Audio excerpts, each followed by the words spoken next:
try to find what our opponent blundered. A lot of people here under 1,000 would go wrong with just recapturing the pawn, but now that you know the 4 steps to my thinking system, you will find the absolute haymaker. I will show you my 4-step thinking system that got me from 500 elo to 1,600 in just a year by playing a 1,000 traded bot and explaining my thought process out loud.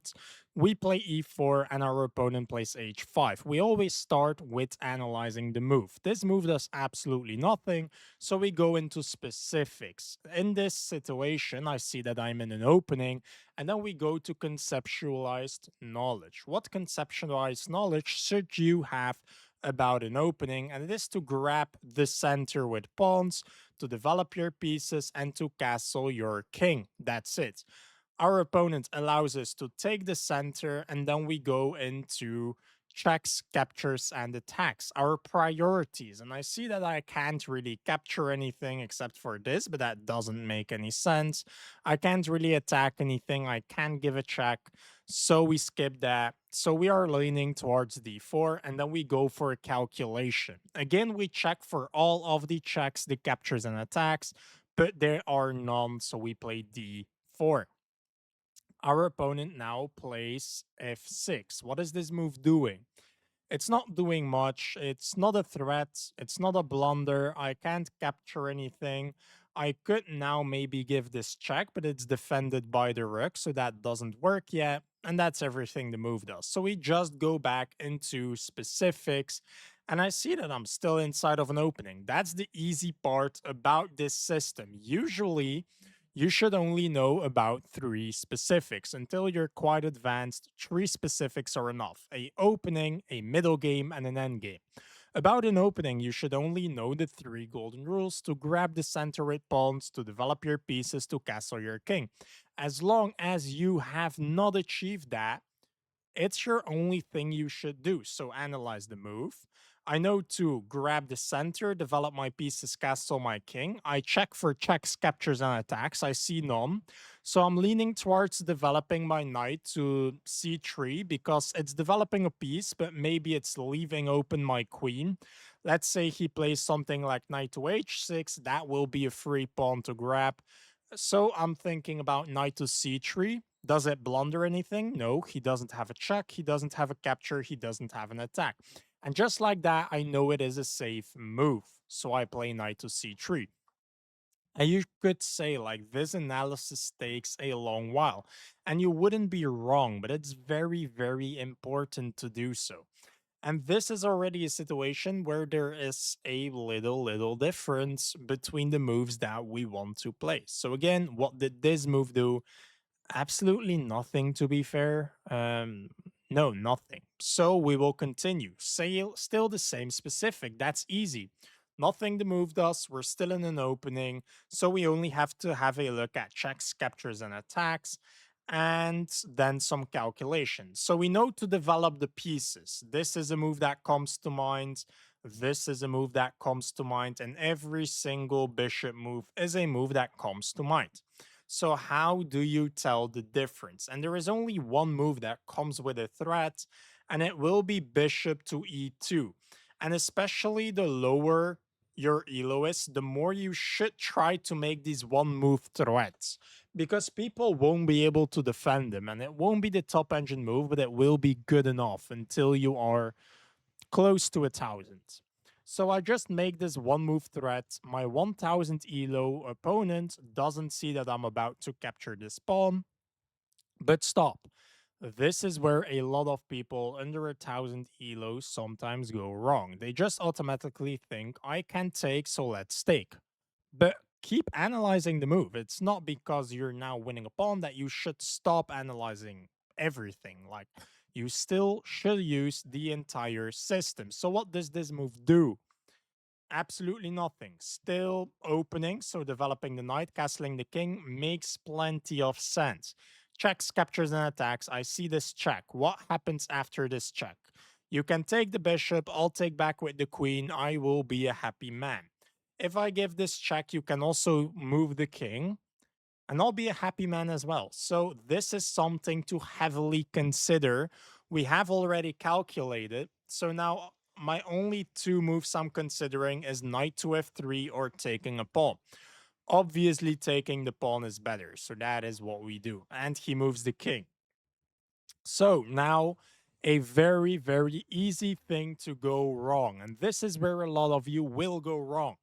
I already showed you the 4 steps of my thinking process. And now you're thinking the move doesn't do anything. I want to develop my piece, but you would be too fast and absolutely forget to calculate. If we play knight to f3, what changed? If you had a closer look, the queen doesn't see the bishop anymore. And that's why it's so important to constantly calculate every single check, capture, and attack in every single position. I'm not kidding you, because the rook can take, and after that, we are losing. So we will have to find a other solution. And a quite advanced thing I would do here is probably play e5 because I see that my bishop is attacking this pawn and the pawn is attacking the pawn. So I'm attacking a defender, but that's way too advanced for now. That is in my Beyond the Blunder bootcamp. We will for now only focus on the free courses, the MSPC system course, the Blunder Bootcamp, How to Play Chess, and the Beyond the Blunder Bootcamp. When you want to actually stop blundering in chess and finally reaching 1000 elo, there is a free course for that in my free school community, link in my bio. So, this is a major position to go wrong. What will we do? I will honestly just defend the bishop first. It's not that important that I'm pushing too many pawns because I'm just playing against the beginner. It's not that I have to play the most accurate stuff constantly. A good enough move is a good enough move. And now he takes the bishop. So we will analyze what did that move do. It captured the bishop, but the bishop was defended. So obviously, recapturing is something to keep in mind. But don't just recapture instantly. Still analyze the whole system. Still in an opening. Still want to develop my pieces. Checks, captures, and attacks. I don't really see anything useful besides taking the rook. After calculation, I take this rook. Does he have a check, capture, or attack that makes sense? And I think the answer is no. So only now I will capture. Knight jumps into h6. And now I will do something that I will teach you in the anti-blunder bootcamp. If you haven't considered this move yet, you should go to my course. It is to constantly make weaknesses, attack the weaknesses, and then start attacking the defenders. And it is the move that I just talked about. If you in this situation think about knight to h3, moving the bishop, it's fine, but the crucial move to be winning on the spot will be e5. Because we are attacking this pawn, and the pawn is defended by a pawn, we should attack the defender and just like that already go up a lot of material. Because in this situation, try to find what our opponent blundered. A lot of people here under 1000 would go wrong with just recapturing the pawn. But now that you know the 4 steps to my thinking system, you will find the absolute haymaker. Bishop takes on g5. Why? Because we are giving a check to the king. And who's behind the king? That's a basic tactic that I also teach you in the anti-blunder bootcamp. Absolutely free, by the way. So we are having a look at what is this move doing. And yes, it's capturing a pawn. So your first instinct is probably to just instantly recapture, but pause. You have time. Play long time control so that you can actually think and use your thinking to improve. In this situation, we will have a look at everything that changed in the position, like the pawn not defending the pawn anymore. Specifics, I want to develop these 3 pieces: checks, captures, and attacks. We have takes with a check. Consider both, and after a little bit of calculation, you find that that will be a free queen. But yet again, pause. We don't auto-capture the queen. There might be something better. If this pawn wasn't here, queen check would be incredibly close to a checkmate. The only legal move to survive there would be knight to f7. So again, pause. I see what does this move do. It blunders a queen. It gets out of a check, which is very logical. Specifics, I want these two pieces off of the back rank. If I can usefully move one of these with a check, for example, I would. Checks, captures, and attacks, and I see that that's a free queen. Calculation, is there something better than the free queen? Can I fulfill one of my plans of developing these pieces while doing something more useful? Answer is no. And only now we take the queen. He takes back, very logical move. So again, what will we do? I want these lazy pieces off of the back rank, and I also see that this is a capture. So what did the move do? It just recaptured a bishop. Now we will analyze the position. I still have two lazy pieces. I have a capture in the center, but also I'm now up a full queen. What I teach you about being up a full queen is that you should start looking for checkmating attacks. So if I have a look at all of the checks, captures, attacks, while keeping in mind that I still want to develop these pieces, I will play queen to f3 if I don't find a blunder. Queen to f3, fulfilling the plan of getting my queen off of the back rank, but also making a threat onto the bishop while making a checkmate threat. If I can capture this bishop with my queen, that is straight up checkmate. So I'm fulfilling my plan while making a threat. If you want to just capture this pawn, fine. If you want to develop the knight, then develop the queen somewhere, fine. But this is way more accurate. And after we play the move, you have to have a look at all of the checks, captures, and attacks, see that nothing useful is there. And now again, what is this move doing? It is saving the bishop and covering checkmate. This doesn't work because he covers that. So again, what do we want to do? Well, we try to either checkmate attack our opponent. That's the specific because we're up so much material. We can also try to keep developing castle or king and then make a other plan happen, like we have this passed pawn. We can develop the knight, castle the king, kick this knight away, and then start pushing our passed pawn. That's also a very solid plan if you want to play this like in endgame. So if you want to play this like an opening, develop your pieces and you will be fine.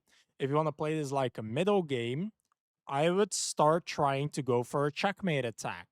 If you want to play this like an end game, well, move the knight, move the king, and then put your rook onto the open file, kick this knight, push the pass pawn, and all three of those plans will work for sure.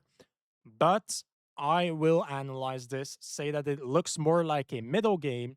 How do I checkmate my opponent? Well, I can, if you have a look at checks, captures, and attacks, take this pawn, and you cannot take back because the bishop has to cover checkmate. So we take this pawn, you cannot take back. He doesn't. That's good for our opponent. But what is this move doing? And in this putting pressure onto my pawn, now again, specifics, I am now up a queen and a pawn, so going for checkmate makes sense. If I see it's a middle game, checkmate attack make plenty of sense. If I want to play this like a end game, still trying to like check, I can win this knight, I can get out of the way, I can push my pass pawn, that plan will be correct too. If you can just make a okay plan that is built onto some logical MSPC system stuff, you will always win at this level. But if we have a look at checks, captures, and attacks, I will take the bishop. You probably take back, and now checkmating the opponent will be way more difficult, to be fair. I can give a check, for example, but now you will be able to run away. So, again, we're completely winning, but we don't throw away our thinking system that got us into the winning position. If you build a business and your business got you to your goal that you wanted to achieve, you don't throw away your business then, do you? You keep that business going because it was already working. So now we're completely winning against a 1000 rated bot with only a couple of plans and 13 moves, by the way. If you pause and use your time, use this system, and understand the logic that I'm using to find this. Maybe e5 was a bit difficult, to be fair. You're winning against a 1000 rated bot in 13 moves. So again, I want you to find the best move here. If you tell me this move recaptures a pawn, nothing special, fine. If you think I want to castle my king to put my rook onto the open file, fine. If you want to like move this knight because you think like I want to take this open file, I want to develop my knight, fine. You will win this position. If you said that there are two checks in the position, congratulations. And if you saw that both of those checks win a knight, congratulations again. So I will calculate a little, and after this check, you can either run to one of these two squares. After this check, you have to run here. So I think I'll give this check because I want your king to run closer. Oh, and that's the difference. You can block with the knight. I didn't even see that, but that's also a fair option. So now I did this because I have this free knight. And now also I have a added plan. If you push this pawn, what do we have? What does that move do? It tries to develop the bishop. Fine, fine, nothing special. What does it do as well? Nothing is the point. So specifics, we have a very active king, a queen, very active knight, whatever. Weak king, and then we have a look at checks, captures, and attacks. So you see check. You see check, you think I attack the king, I attack the knight. Okay, but calculate, where does the king go to? And it can only go to c7. What changes? Well, the knight will be undefended. This was a very big threat. Queen f8, king c7, queen takes knight. You should be able to see that. But the king runs, we don't have a check, and we will continue the attack from here. So what will we do? We can develop the knight. We can castle the king to put some pressure on here. We can put the knight in the center. We can develop the knight to develop the rook. That's all very, very fine. We can even, by the way, just move the queen to start pushing our passed pawn. That's also very, very valid. I think I will castle my king because I see that this might be a threat. And he does cover, fair enough. This knight is now defending the pawn. So what changed in the position? I tried to attack this and he perfectly covers it. But also he's attacking the queen. And that's why we analyze the move constantly. Even when you are completely winning, don't throw away your thinking system that got you into the winning position. He's attacking the queen. If you didn't see that, that's a very easy way of still losing the game. So I will only have a look at how do I save my queen. I'll just put it in the center a bit. And now again, we can do whatever. You can try to attack the pawn. You can develop this knight, bring the rook, push the passed pawn. They will all be winning. I think the easiest is just to push the passed pawn because why not? We will push the passed pawn as long as he's not making a threat. Now we have an extra queen. And just like that, we will see what happens. So what is this move doing? Absolutely nothing, I will say. So I will just try to go for a checkmate attack. You do cover this, which is very nice for you.